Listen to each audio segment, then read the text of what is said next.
Muy buenas noches, mis amados hermanos. Dios les bendiga.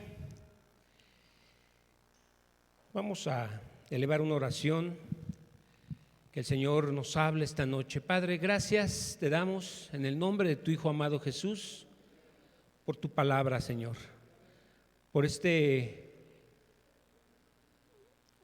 estudio que estamos llevando y que deseamos, Señor, que tú nos hables. Y ciertamente nos has hablado y ciertamente, Señor, has traído bendición a nuestras vidas, y nuestro mayor deseo es que podamos ser obedientes a ella, que podamos caminar en obediencia, que podamos humillarnos ante todo lo que tú has establecido como verdadero, que eso lo abracemos y que nos dispongamos de todo corazón, Señor, a glorificar tu nombre con cada acto de nuestras vidas. Gracias, te bendecimos, gracias por los que están aquí, por los que están en casa, gracias por sus vidas, gracias por los que han de venir, porque están en camino. Te pido que los guardes y los bendigas en el nombre de Jesús. Amén.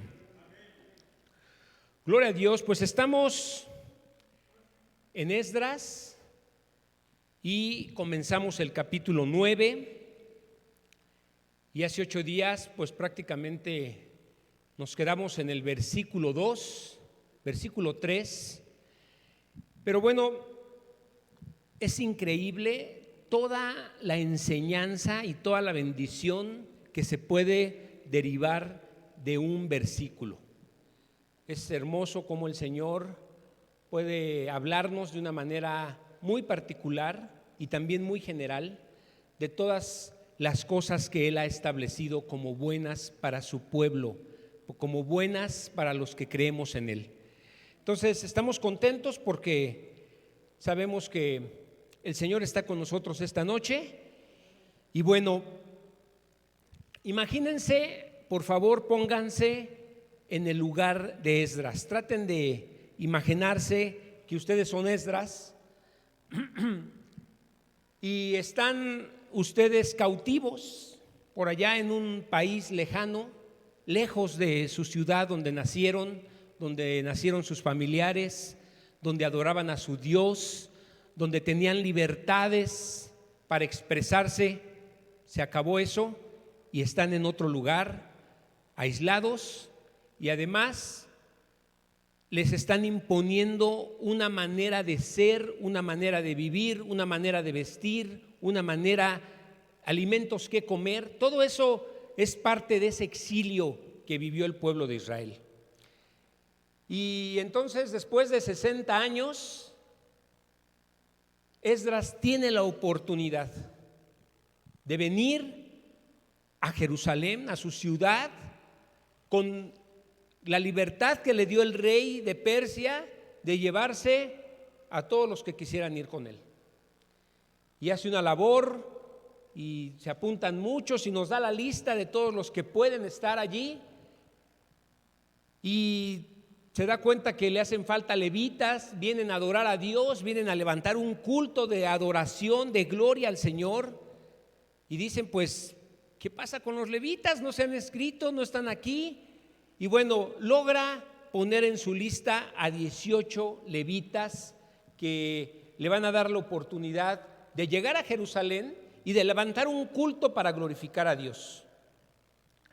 Y entonces empieza a darse cuenta Esdras de lo difícil que va a ser el viaje, porque tiene una responsabilidad muy grande. Aparte de todas las familias que vienen con él, esas familias traen a sus niños, traen a sus hijos, y además traen utensilios que el rey Nabucodonosor había, en el momento de ser exiliados, se había llevado, había destruido todo el templo y se había llevado esos utensilios. Y entonces el nuevo rey de Persia le está dando la libertad de regresar esos utensilios y le dice: toma, llévatelos todos, llévate la plata, llévate el oro. Y entonces él empieza a ver el camino que va a seguir. Es un camino largo, un camino de 4 meses, y dices: santo Dios, esto es muchísimo, y va a ser un esfuerzo muy grande, y va a ser un viaje muy largo. Y entonces él tuvo temor de Dios. ¿Y qué fue lo que hizo? Ayunó y oró. ¿Quién ayunó hoy? Tenemos otro motivo, obviamente, de nuestro ayuno. Hoy estamos ayunando por los enfermos de la congregación.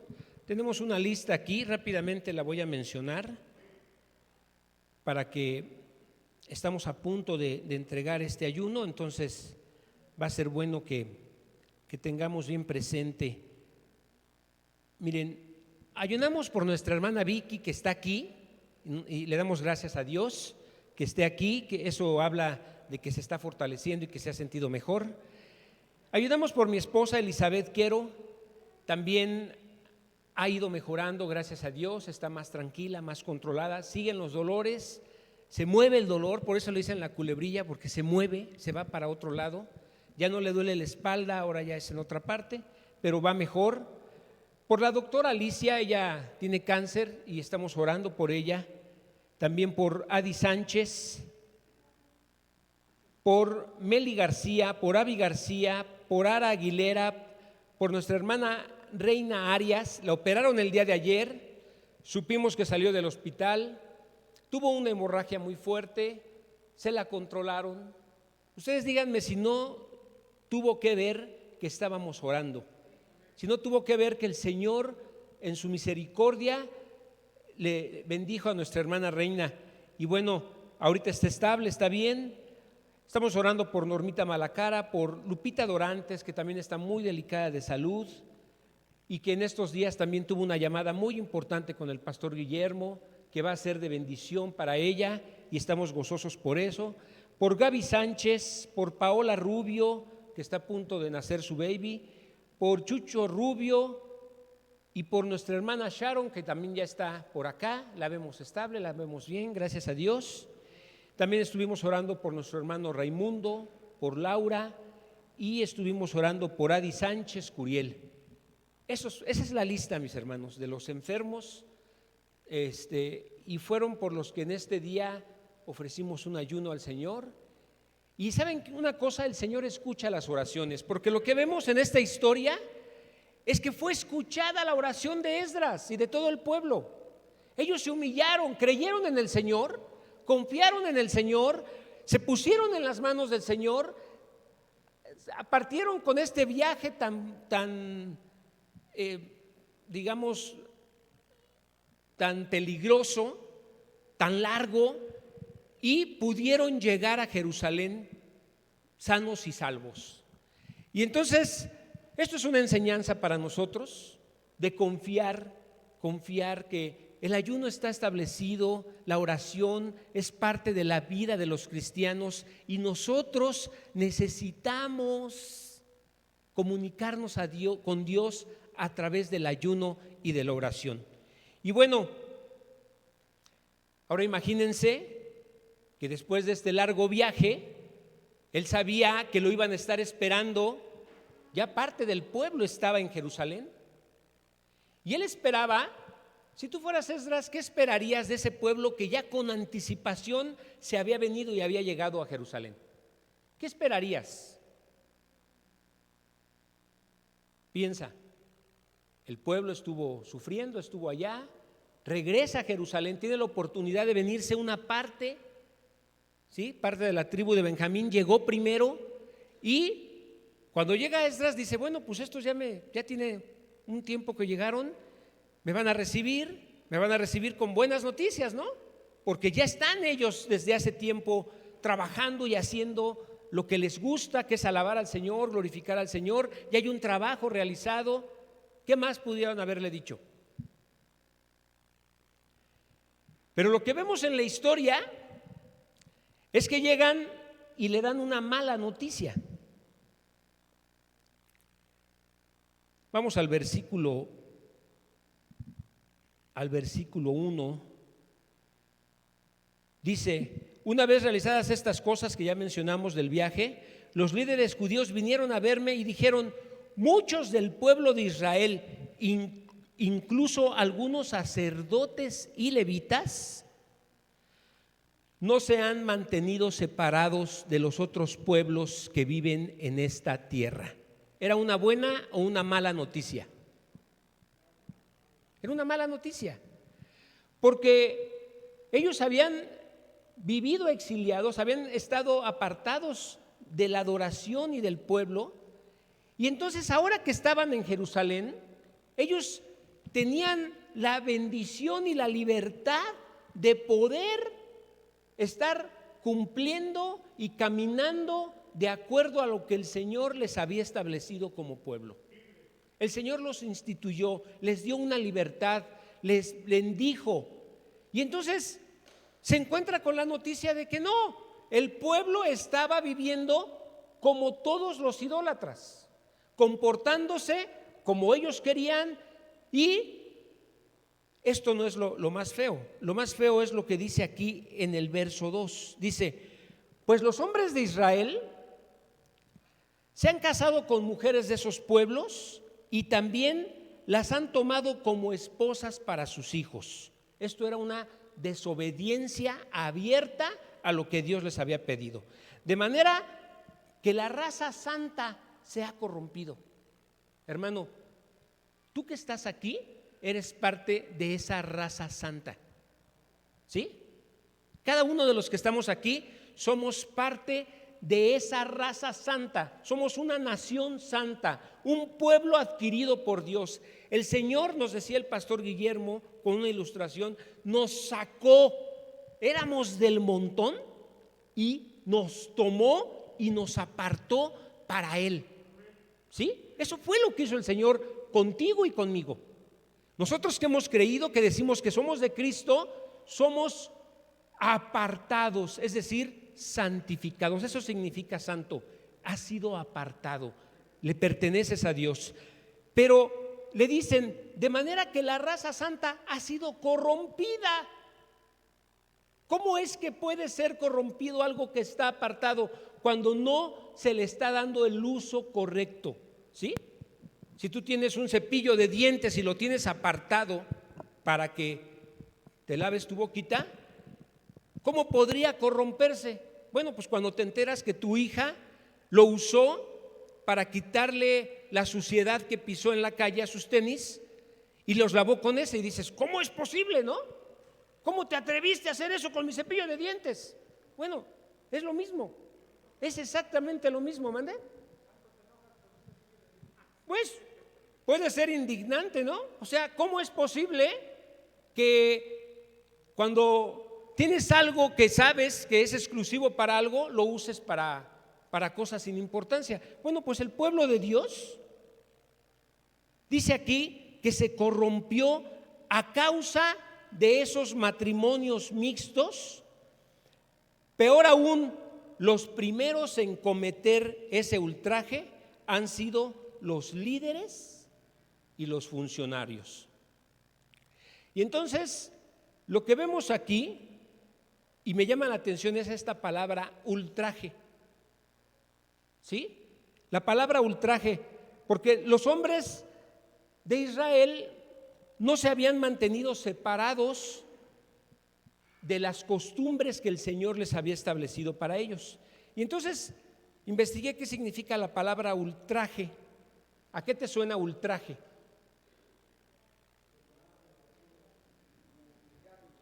¿Cómo qué? No. Fíjense, dice, es un hecho o un insulto que ofende a una persona por atentar contra su dignidad. Eso es ultraje.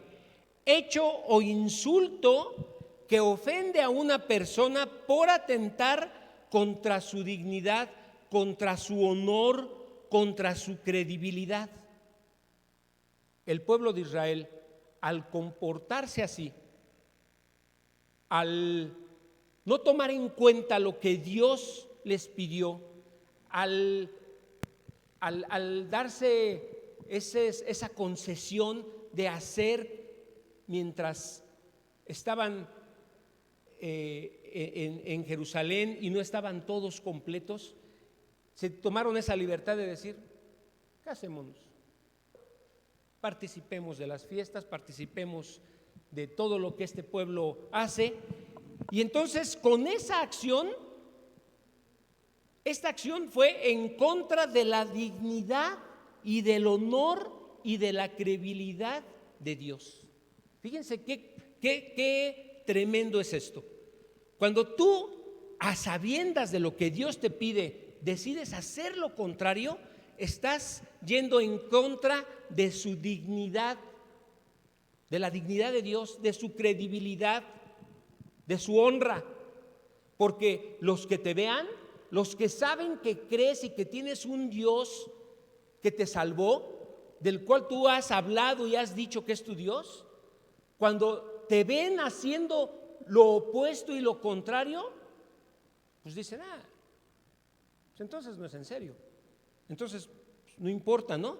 Y entonces hubo un ultraje contra Dios, se estaba atentando contra su dignidad, contra su honor, contra su credibilidad. ¿De acuerdo? ¿Quiénes lo hicieron? Y ahorita le doy la palabra. Los primeros en cometer ese ultraje, dice, han sido los líderes y los funcionarios. En el verso 1 dice, muchos del pueblo de Israel e incluso algunos sacerdotes y levitas. Y bueno, ¿quiénes eran los sacerdotes y los levitas? Eran de todo el pueblo, habían sido elegidos de una manera muy especial. Habían sido elegidos para ser ellos los que se encargaran de la alabanza a Dios, de los instrumentos y de todo lo que tenía que ver con la casa de Dios, con el templo de Dios. Eran los que se encargaban de los utensilios del templo, eran los que estaban allí recibiendo las ofrendas del pueblo. Los servidores. Eran los servidores, ¿sí? Y hoy en día tenemos servidores y tenemos de nuestra reunión un grupo muy especial de la congregación, un grupo calificado, déjenme decirlo así, calificado para hacer ciertas tareas muy importantes, tareas exclusivas que no pueden hacer todos, en donde no pueden meter la mano todos. Y son tareas y son acciones que están ligadas también a un testimonio. Debe ser así. Debe ser así. Los que cantan, los que sirven, los que enseñan, los que compartimos la palabra, debe verse en nosotros una obediencia. ¿Están de acuerdo? Entre nosotros, los que somos vistos, los que estamos aquí al frente, debe notarse La que diferencia. estamos obedeciendo lo que dice la palabra de Dios. La diferencia. Al escuchar y al estar estudiando el Antiguo Testamento, ¿acaso tendrá que ver algo con nosotros? ¿O está solamente relatándonos la historia? ¿Para qué nos estás dando este estudio? ¿Qué caso tiene que nosotros aprendamos lo que les pasó allá en aquel lugar de Jerusalén donde ellos habían regresado? Ya te metiste a considerar algunas cosas, pero ¿cómo nosotros tenemos que considerar esta historia y esta experiencia, este mal comportamiento? Vamos a ver más adelante lo que hicieron.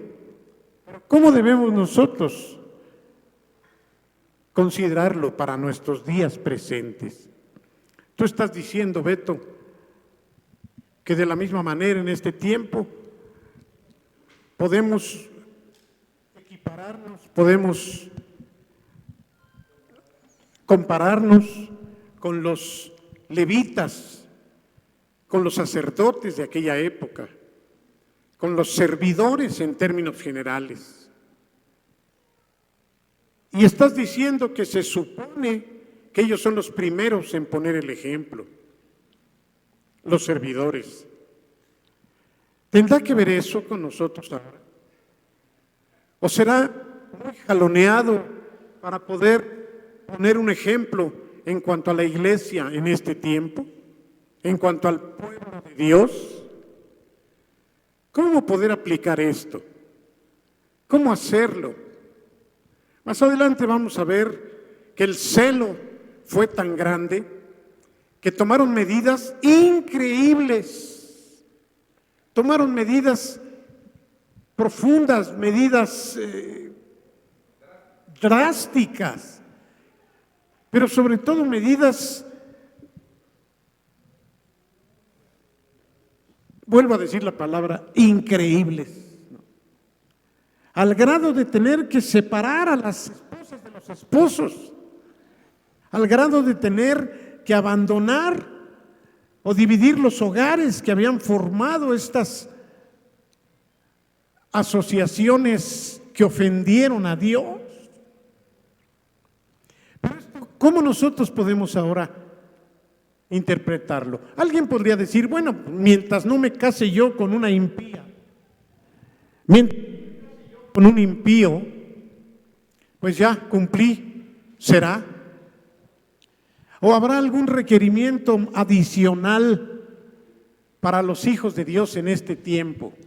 Está hablando de prácticas, o sea, no está hablando solamente de esa unión que tuvieron, que ya de por sí fue eso una desobediencia. Está hablando de un estilo de vida, una forma de ser. Y bueno, es necesario que nosotros entendamos desde lo profundo de la palabra para quién está siendo este mensaje. Evidentemente, estamos aquí estudiando que esto es para el pueblo de Israel, pero también vemos que en la ley el Señor estableció en Éxodo que esto les pedía el Señor al pueblo. El Señor lo estableció para todos los que se dicen ser hijos de Dios. Entonces, la palabra de Dios, aunque estemos ahorita tocando una parte histórica, aunque estemos viendo lo que le tocó hacer a un pueblo, también está establecida para que nosotros la atendamos. El Señor Jesús, refiriéndose a la ley, dijo: yo no vengo a abolir la ley. Es decir, lo que él dijo fue: yo vengo a cumplir la ley cabalmente, a darle cumplimiento de todo. Entonces, si nuestro Señor Jesús no vino aquí a decir: la ley es otra cosa, Él no la hizo a un lado, Él le dio la importancia y la cumplió. Bueno, con mayor razón, nosotros debemos entender que la ley no nos fue dada para que nos burlemos de ella. Lo que la ley nos pide inclusive es bueno, es algo que nos conviene, es algo que nos permite saber qué le agrada a Dios y qué no le agrada a Dios. Entonces, por ese lado, nosotros tenemos que entender cómo es Dios, y para entenderlo, pues lo tenemos que entender con la historia, ¿sí? Lo tenemos que entender desde el inicio, cómo el Señor estableció las cosas, por qué las hizo, a quién se las dio y por qué se las dio. El Señor eligió un pueblo, y tú hoy en día entiendes que eres parte de ese pueblo, y por ser parte de ese pueblo tienes un beneficio y tienes una bendición, pero también tienes una responsabilidad. Como hijos de Dios tenemos una responsabilidad y tenemos que caminar en obediencia a lo que el Señor nos está pidiendo.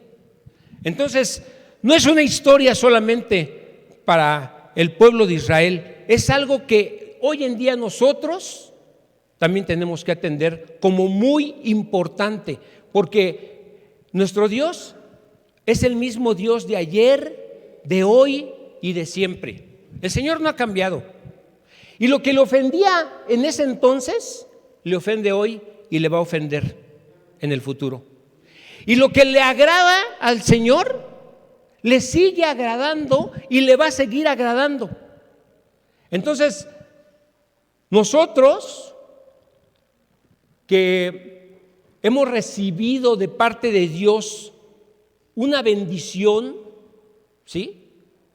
Nosotros que hemos sido los que más beneficio hemos obtenido por haber creído en Jesús, ¿o no es así? Por causa de la obra de Jesucristo, nosotros somos salvos. Merecíamos el infierno y ya no nos los van a dar. No por nuestros méritos ni por nuestro comportamiento, por la obra de Jesucristo. Entonces, en respuesta a lo que el Señor ha hecho con nosotros, nosotros debemos corresponder y debemos de actuar en obediencia a lo que el Señor nos pide, porque no se queda nada más en lo que el Señor hace, sino que ahora nos ha instituido su pueblo, su nación, y nosotros, más que cualquier otro pueblo y más que cualquier otra persona, debemos ser los que atendamos y abracemos lo que le agrada al Señor. ¿De acuerdo? Ok. ¿Alguien levantó su mano? Gabo.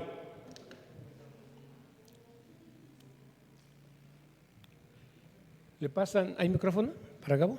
Ok. Si quieres desde ahí.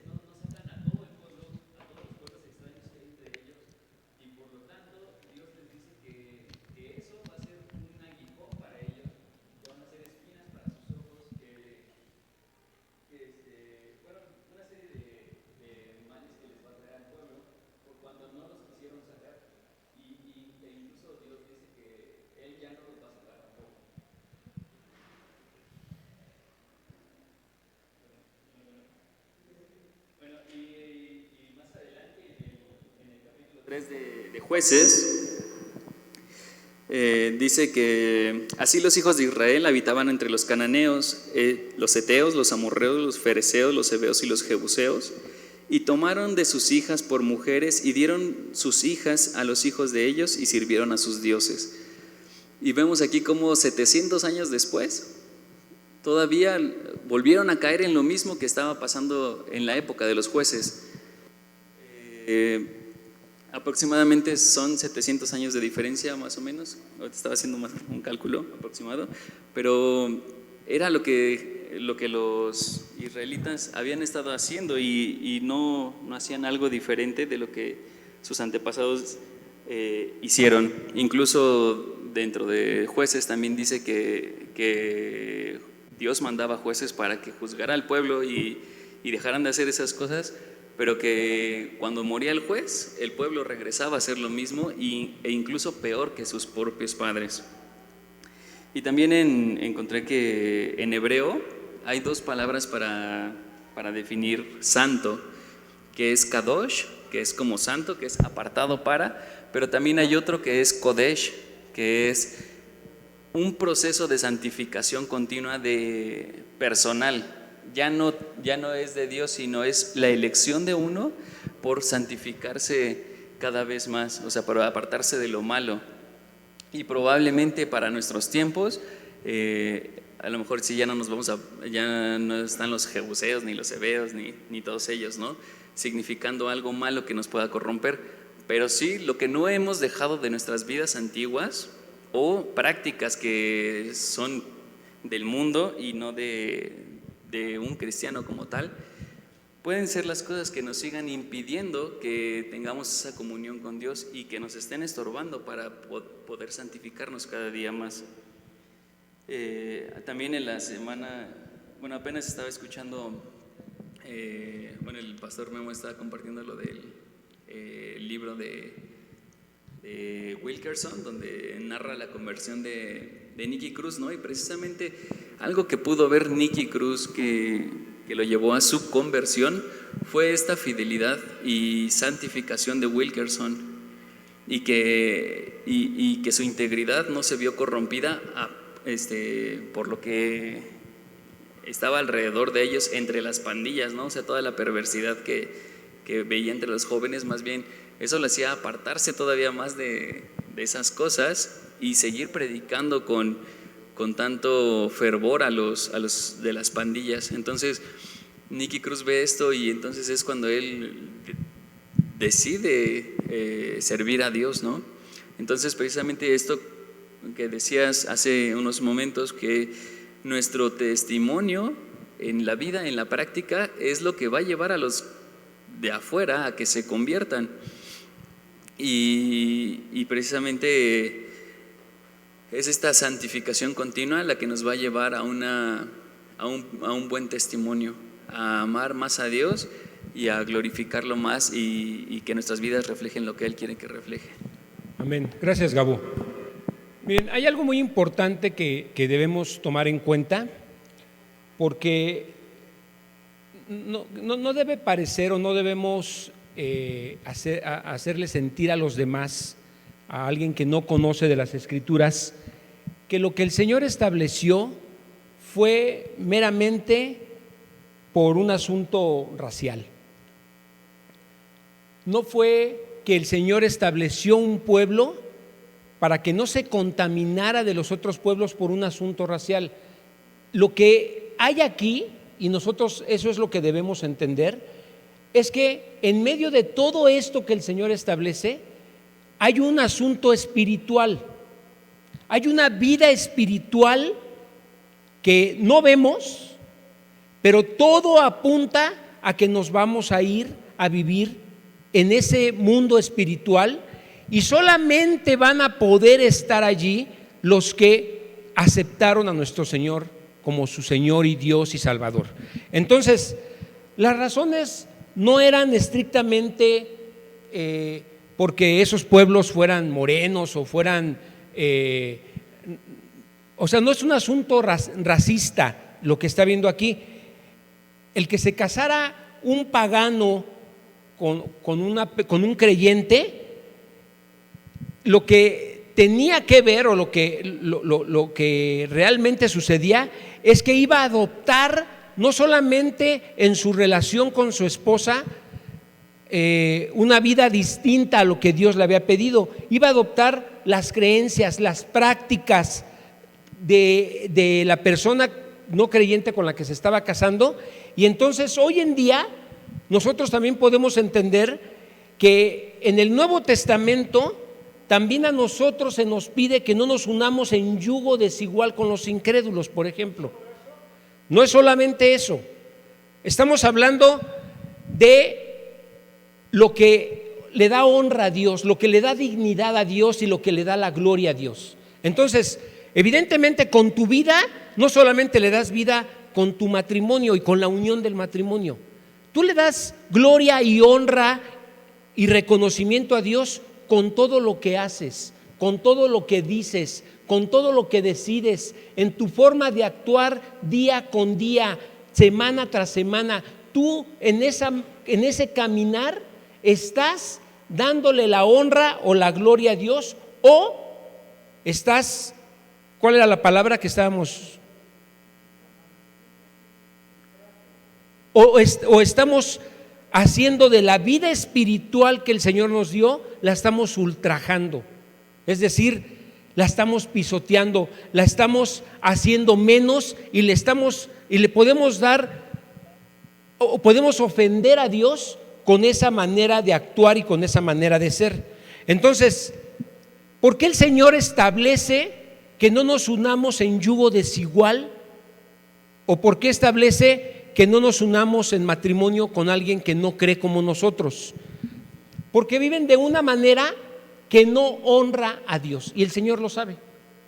Viven de una manera que no es de acuerdo a lo que el Señor quiere que vivamos. No creen lo mismo que debe creer alguien que ha sido salvado por Jesucristo. Entonces ahí es un asunto espiritual que debemos tomar en cuenta. Practican cosas que son desagradables a Dios.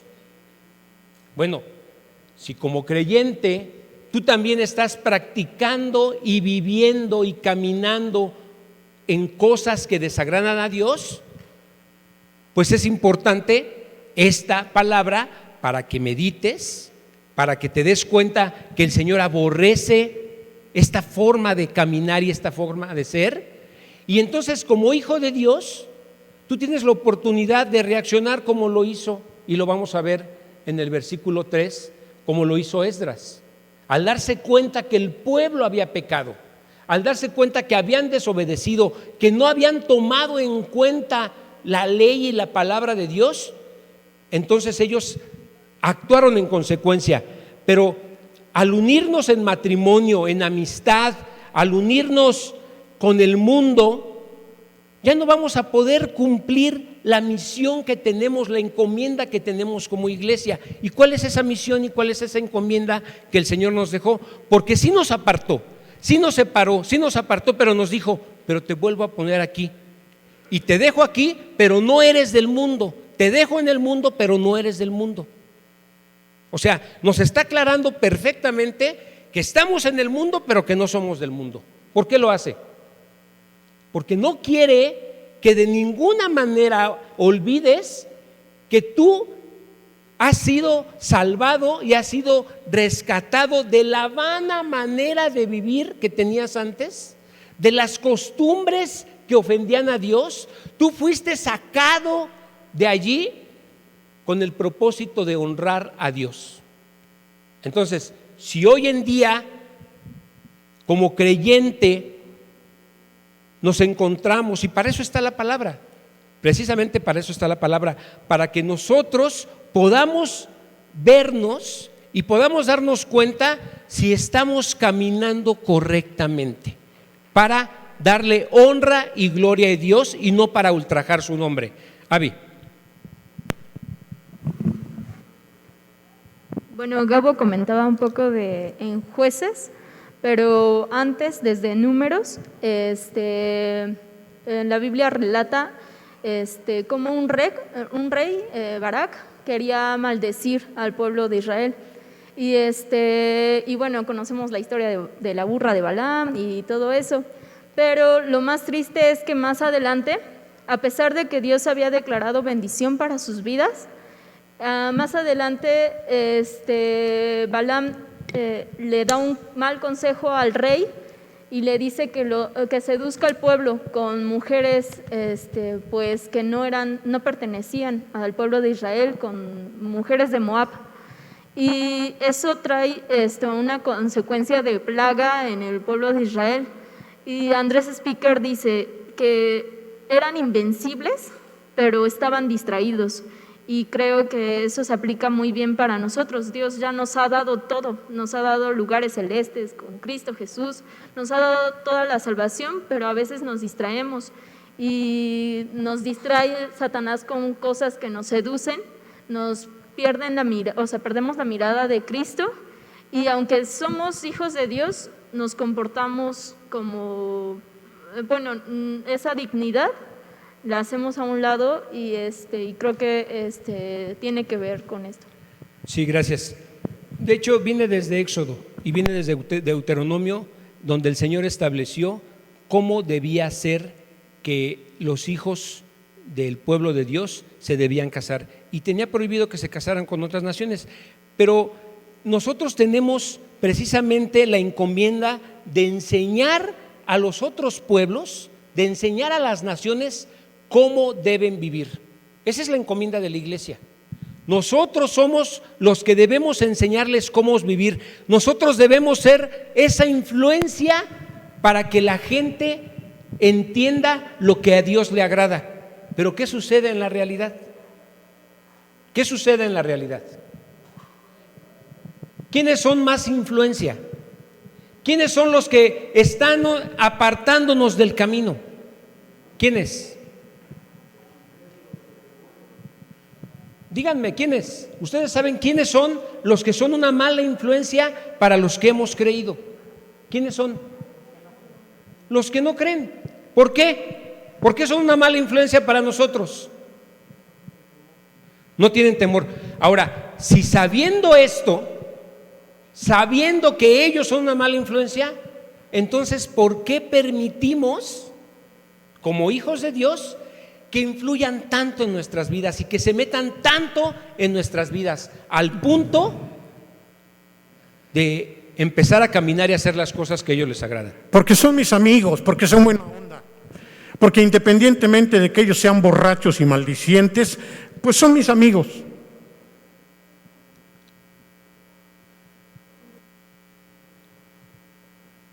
Yo soy cristiano. Ellos lo fueron, pero ahora se comportan como impíos. Pero son mis amigos. Los quiero mucho. Son buenísima onda.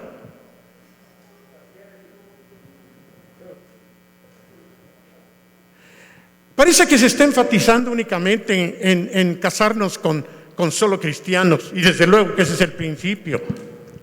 Pero ¿qué pasa cuando la gente que está más cercana a nosotros no quiere saber de las cosas de Dios?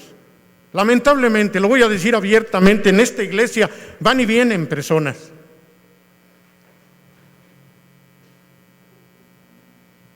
Y la gente que se va de aquí, lamentablemente, se va hablando mal. Pero esos son tus amigos. Y son la buena onda. Y pueden subir a las redes diálogos con leperadas, con pleitos, con groserías, chismes, con chismes. Pero esos son tus amigos y los aceptas y los invitas a tu casa. Y estás feliz porque son buena onda. Y a veces lo peor es que los papás permiten que esas sean tus amistades, que te están contaminando, que te están afectando, porque ellos ya no quieren caminar como tú se supone que estás caminando. No sé si estoy siendo bien claro. Tú deberías de preocuparte quiénes son los amigos de tus hijos. Y si esos muchachos no vienen aquí y además se están portando mal y además están hablando mal de las autoridades, tú, chava, deberías de decirle a Joaquín: no quiero que tengas papá, pero es mi buen compadre. No sé si lo alcanzas a ver. ¿Estoy hablando claro? A lo mejor ha sido tu hermano de toda la vida, Pepe, pero resulta que ahora ese muchacho anda fornicando, pero es tu cuate. Tú no estás fornicando, él sí, porque pues ya se desvió, pero es tu cuate, y comen juntos, y van y vienen, y lo invitas a tu casa. ¿Será también esto o estoy ya jaloneando demasiado el pasaje? No, es que todo esto precisamente tiene que ver con costumbres, con la forma de vivir, con la forma de caminar en la vida. Entonces, ¿sí lo ves? Tiene que ver con el matrimonio, Efesios, pero rodea todo el ámbito de Efesios la vida diaria. Efesios 5, 17, por favor. Quiero ir más allá, porque es importante que nosotros reflexionemos. Si estoy mal, ayúdenme, pastores, cállenme. Si Efesios 5, 17 dice, ¿qué dice? Estoy mal en la cita, creo. ¿Cuál quiere? No, es Efesios. A ver, 2 Corintios 6, 14.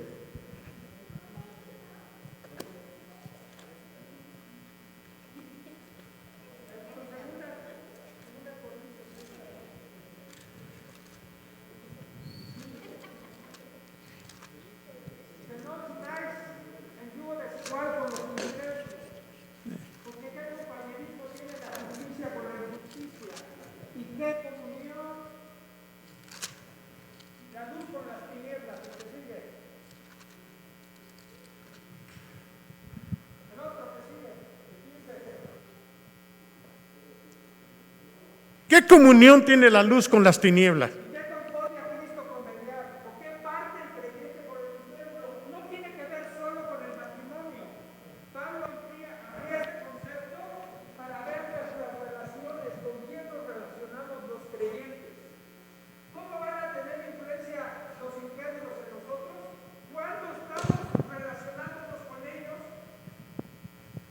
Porque también Dios nos manda a predicar. Fíjense lo que dice el profeta Jeremías. Dice Jeremías: por tanto, así dijo el Señor, si te convirtieres, está hablando a nosotros antes de convertirnos, si te convirtieres, yo te restauraré, y delante de mí estarás, y si entresacares lo precioso de lo vil, serás como mi boca. Conviértanse ellos a ti y no tú a ellos. Ellos que se conviertan a ti. ¿Y qué es lo que pasa? Que decía Beto y decía Memo ahorita, los demás tienen más influencia porque empezamos a mezclarnos con ellos, a convivir en las cosas de ellos. Pregúntate tú, ¿para qué vas a donde están los incrédulos? Si te estás relacionando con ellos. ¿Te gusta ir a jugar un partidito de fútbol con ellos porque son tus cuates? ¿Formo hasta un equipo con él? Porque se persignan a la hora de iniciar el juego. O te vas porque saben jugar boliche, saben jugar frontenis. ¿Cuál es nuestra encomienda al estar jugando con algunos incrédulos? De predicarles el evangelio. Porque qué triste sería que nosotros termináramos hablando como ellos, haciendo las bromas de ellos, echando las chelas como ellos, ¿sí? En lugar de que ellos fueran influenciados y pudieran venir aquí. No se me escapa de la mente Isra, con el que voy a jugar frontenis. Tengo pendiente en sentarme con él a platicar sobre su segundo divorcio. Porque es un hombre que necesita de Dios. Dios no nos está pidiendo apartarnos del mundo, ¿sí? Pero también tenemos que reconocer, porque enseguidita va a entrar Esdras a la actitud que él asume cuando ve el pecado de los demás. No se hace de la vista gorda, se duele él, empieza a llorar, a lamentarse de la condición triste en la que está el pueblo. Y esa debería ser también nuestra actitud cuando vemos a alguien de entre nosotros, sobre todo entre nosotros, que está pecando, que está yendo en contra de lo que no honra a Dios, de que no está agradando a Dios. Y no decir, pues es su bronca, ¿no? No, no es su bronca, es nuestra bronca. Amén. Estamos dentro del mismo cuerpo. Así es. ¿Sí? Si alguien, un hermano peca, y no que me lo haga directamente a mí, sino está pecando en una actitud, ya sea que esté robando, que esté adulterando, cualquier cosa, yo como parte del cuerpo me tengo que ofender y me tengo que sentir lastimado y tengo que hacer algo por él. No me puedo quedar así, ¿sí? Dice la Escritura, si tu hermano peca contra ti, no que lo haga directamente, ve con él, amonéstalo, llámale la atención. Si se arrepiente, habrás ganado a tu hermano. Qué bueno que sea así. Si no, hasta trae testigos. Si no, dilo a la iglesia, y si no, tenlo por gentil. Hasta allá nos lleva el Señor para tratar de restaurar esa parte. No podemos adoptar la filosofía de Caín. Cuando Dios le dijo, ¿y dónde está tu hermano? Dice, ¿acaso soy guarda de mi hermano? Sí, nosotros somos guardas entre nosotros. Tenemos que cuidarnos las espaldas cuando veamos a alguien que está desviándose del camino. Perdón, Pastor Beto, es que el punto no es nada más una historia del pueblo de Israel. No es tampoco únicamente considerar el no casarse con impíos. El Nuevo Testamento nos habla a través del apóstol Pablo del celo que el apóstol tenía cuando hablaba y escribía. Decía, por ejemplo, miren, no te juntes, decía, con aquellos que llamándose creyentes actúan como si no fueran. No te juntes con ellos. ¿Por qué? ¿Por qué no te juntes? Porque te va a contaminar. Y dice, con aquellos que diciéndose creyentes actúen como impíos, no te sientes a comer. Pero tú hasta los invitas a comer a tu casa. No te sientes a comer con los que diciéndose creyentes son maldicientes, o son ladrones, o son borrachos, como algunos muchachos que se fueron de aquí y ahora ya están tomando. ¿Cómo es que tú te sientas con ellos y los invitas hasta tu casa? Dice la Escritura también que va a llegar un momento en que algún hermano de la iglesia que se esté comportando mal, no le hables. ¿Y sabes para qué? No es por odio, no es por desprecio, no es porque tú quieras parecer santo y ellos malos, sino que dice, déjales de hablar, tenlo por gentil y publicano para que se avergüence, para que se arrepienta. No puede ser que tu mejor amigo o tu mejor amiga esté en contra de la iglesia. No puede ser. Porque el Señor, como ya lo leyó Beto ahorita, ¿qué comunión tiene la luz con las tinieblas? A veces las mejores reuniones que ustedes tienen fuera de aquí, las tienen con gente que no camina bien con Dios. No puede ser que ustedes sean tan felices teniendo esas reuniones y que además los papás estén de acuerdo. Cuando hay muchachos que están fornicando y pueden llegar a comer a tu propia casa y tú lo festejas y tú lo tienes allí. No puede ser eso. Quiero leer esta cita porque, bueno, es importante que nosotros entendamos que en un tiempo nosotros éramos parte de eso, de esa basura, de ese estiércol, de eso desecho. Dice Efesios 2, antes ustedes estaban muertos a causa de su desobediencia y sus muchos pecados. Vivían en pecado igual que el resto de la gente, obedeciendo al diablo, el líder de los poderes del mundo invisible, quien es el espíritu que actúa en el corazón de los que se niegan a obedecer a Dios. Esos éramos nosotros, ¿sí? Todos vivíamos así en el pasado, siguiendo los deseos de nuestras pasiones y la inclinación de nuestra naturaleza pecaminosa por nuestra propia naturaleza. Éramos objeto del enojo de Dios igual que todos los demás. Entonces, cuando nosotros actuamos como antes, de donde venimos, de donde fuimos sacados, cuando nosotros nos volvemos a ese camino de iniquidad, cuando nosotros volvemos a hablar y volvemos a comportarnos y volvemos a decidir como el mundo, influenciados por Satanás, porque eso es lo que está diciendo la cita, estamos ofendiendo a Dios. Ahí es cuando estamos haciendo, no le estamos dando la dignidad a Dios, la honra a Dios y la gloria a Dios, porque precisamente estamos caminando en desobediencia a lo que éramos. Entonces, no podemos volvernos atrás. No venimos aquí para cantar y glorificar que hemos sido libres de todo pecado, y es una verdad, es cierto, pero cuando nos volvemos, y les voy a contar una historia así breve, también para amenizar un poquito esto. Es la historia del gato y el cerdo. ¿La han oído? El gato y el cerdo.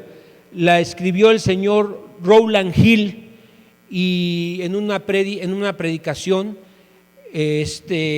Charles Spurgeon la menciona y dice lo siguiente. Es un extracto del libro de Solamente por Gracia de Charles Spurgeon. Dice: lo contaré en mi propio estilo, dice Charles Spurgeon, para ilustrar las expresivas palabras del Salvador: os es necesario nacer de nuevo. ¿Ves ese gato? ¿Qué limpio es? ¿Ves cómo hábilmente se lava con la lengua y con las patas? De verdad ofrece un bonito espectáculo. ¿Sí los han visto? Se ven lindos, ¿no? ¿Has visto jamás a un cerdo hacer lo mismo? Por cierto que no, tal cosa sería contra la naturaleza del cerdo. Este prefiere revolcarse en el fango. Enséñale al cerdo a lavarse y verás qué poco éxito tendrás. Sería una mejora sanitaria de gran valor si los cerdos fueran limpios, ¿no? Enséñale a lavarse y a limpiarse como lo hace el gato. Sería una empresa inútil. Puedes limpiar al cerdo por la fuerza, pero enseguida volverá al fango, quedando tan sucio como antes.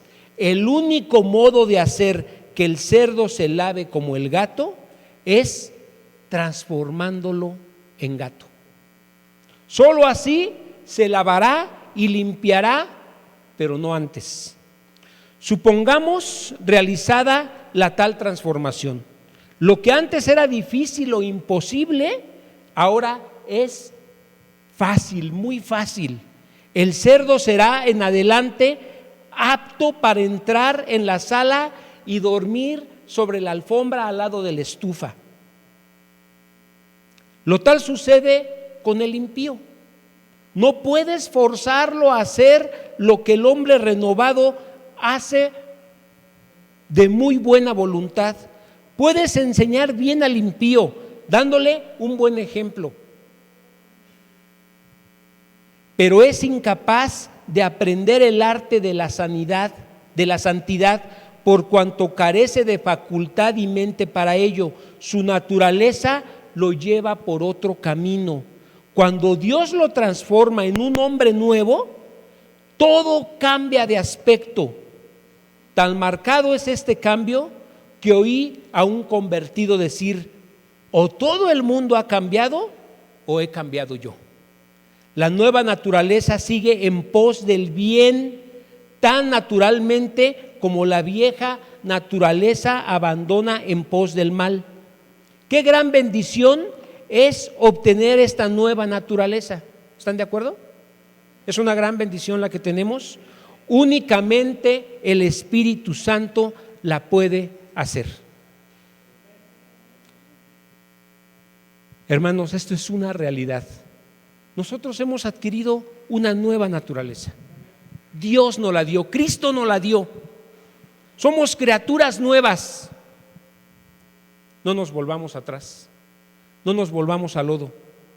Es un asunto de santidad, es un asunto de responsabilidad también. Nosotros tenemos que cuidar esa santidad que el Señor nos ha dado. Debemos preocuparnos por ser nosotros los que le enseñemos a los demás a honrar a Dios y a glorificar a Dios. Pero no caminemos hacia atrás, al pasado. No dejemos que el pasado otra vez nos atrape y nos lleve por el camino de la muerte y de la perdición. Debemos nosotros entender que tenemos un privilegio muy grande y por lo mismo debemos vigilar con quién nos juntamos, cómo caminamos, qué decisiones tomamos, a dónde vamos, qué hacemos, cómo nos divertimos, cómo estamos en esta vida, cómo nos comportamos, cómo hablamos, cuáles son nuestros sueños, cuáles son nuestros anhelos. Todo esto tiene que ver con honrar a Dios, no solamente el casarte con la persona adecuada. Todo lo que está a nuestro alrededor, todo lo que hacemos y decimos es en función de honrar a Dios. Y esta era la labor del pueblo de Dios, y esta es la labor hoy en día, de mantenernos limpios para glorificar al Señor. Pues se ha acabado el tiempo y yo quiero invitarles a orar, hermanos. Mira, si reconoces que has caminado mal, si reconoces que has albergado en tu corazón cosas que te amargan, que te hacen estar mal con alguien, hoy, en este momento, el Señor te puede librar de eso. El Señor te ama. El Señor dio a Cristo por ti y te dio una nueva vida. La tienes, esa nueva vida es tuya.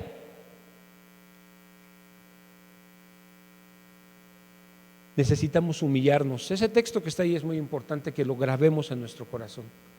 Humillarnos, reconocer cuando la regamos, porque lo peor que puede suceder es que aún con esto te aferres a creer que tienes la razón y que estás en lo correcto, si estás caminando mal, si estás haciendo lo contrario a lo que estamos estudiando. Entonces, oremos al Señor. Bendito Padre, mira, Señor, tú conoces la naturaleza del hombre.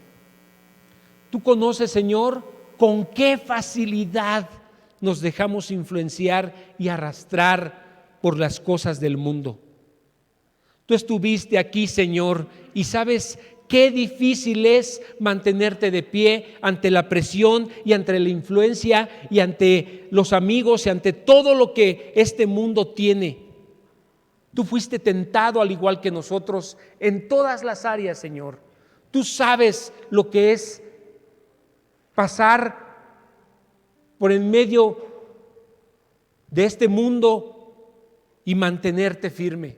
Solamente tú pudiste lograrlo. Pero mira, Señor, reconocemos que nosotros nos hemos equivocado, hemos abierto nuestros brazos a lo malo, a lo incorrecto, nos hemos apartado de tus caminos, nos hemos enfriado en nuestra relación contigo, Señor.